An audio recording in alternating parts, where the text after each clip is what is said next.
All right, let's just dive right in.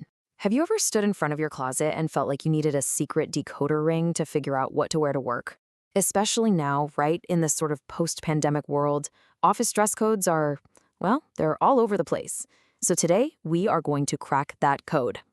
I mean, come on, we've all been there. The HR handbook says business casual, but your boss is wearing jeans. Then you get an invite for a smart casual networking event, and your brain just short circuits.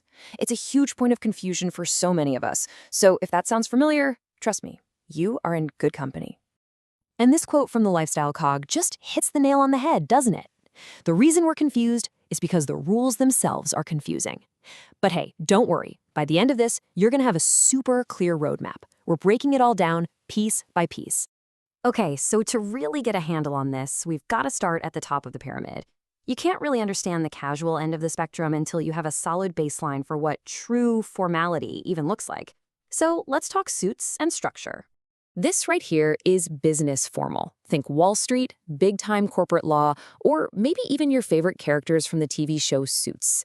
It is the most professional dress code out there, and it's designed to send one message: I mean business. Now, it's pretty rare to see this as a daily requirement anymore, but knowing how to pull it off for those high-stakes moments is absolutely crucial. And when we say there are rules here, oh boy, there are rules. There is almost zero room for interpretation. We're talking perfectly tailored suits and only in dark neutral colors like navy or gray. Skirts have to be knee-length. Hosiery? Yep, it's a must. Jewelry is super minimal. Think small studs, nothing flashy. And the shoes are always closed-toe. It's basically a uniform of power. Now, if you take just one little step down that ladder, you land at business professional. It's still very structured, you're probably still wearing a suit, but this is where you can start to let a little bit of your personality peek through.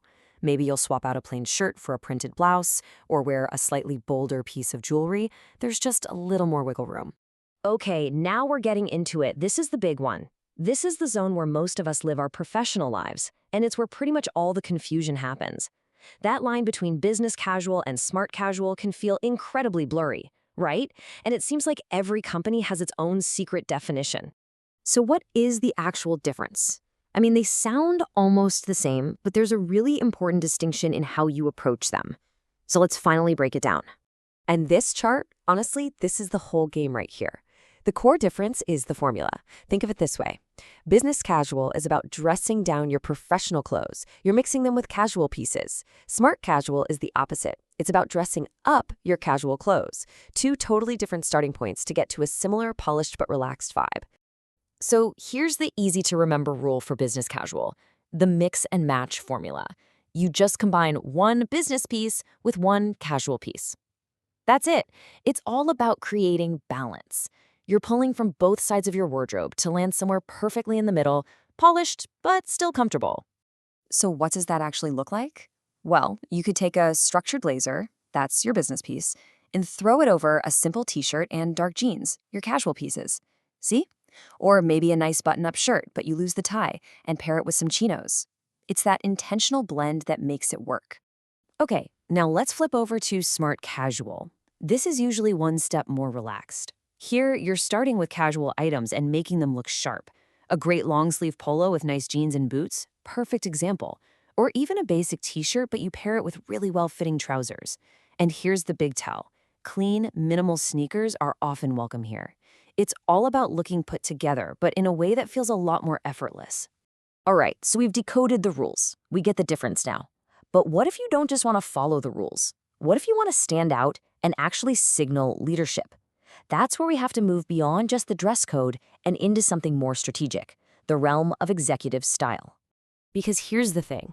Almost everyone in the office is dressed professionally. It's the bare minimum, right?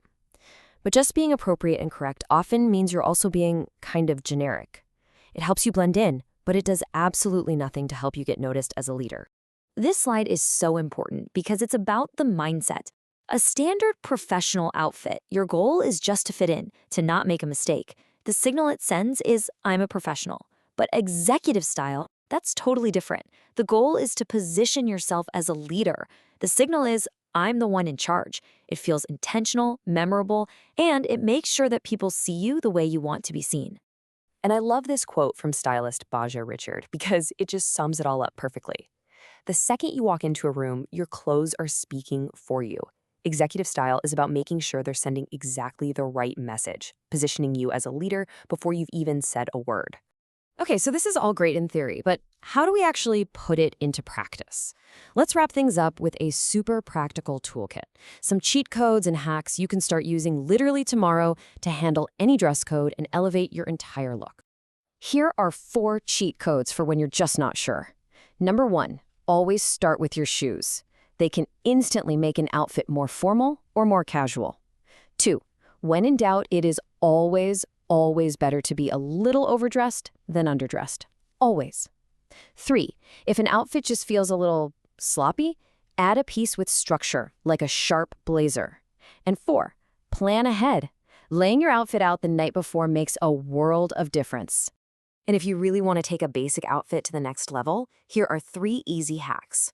First, play with some subtle patterns. A simple check or a pinstripe adds visual interest. Second, experiment with textures. Things like tweed, suede, or a nice knit add so much depth. And finally, get creative with your layers. A sweater or a cool jacket can completely change an outfit's personality. These little details are what take a look from just correct to truly compelling. You know, this all really comes back to that classic piece of career advice, which is still so true. Your clothing is a tool. It's not just about dressing for the job you have today. It's about sending a signal you're ready for what's next. Your style should always be pointed toward where you're going. And that really leaves us with one final powerful question to think about. When you walk into a room, what signal is your style sending? What is it saying about who you are, what you're capable of, and where you're headed next? Because ultimately, that's what this is all about.